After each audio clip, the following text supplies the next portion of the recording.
If you want to fix this problem on Facebook, the first, click settings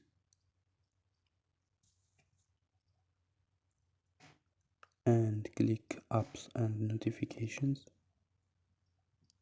Click apps, search Facebook or Lite, Facebook Lite,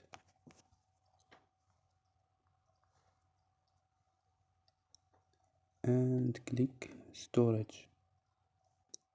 Don't forget the Facebook code and click manage space.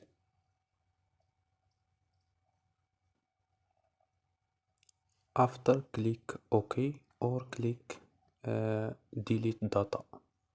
So don't forget like and subscribe. Bye.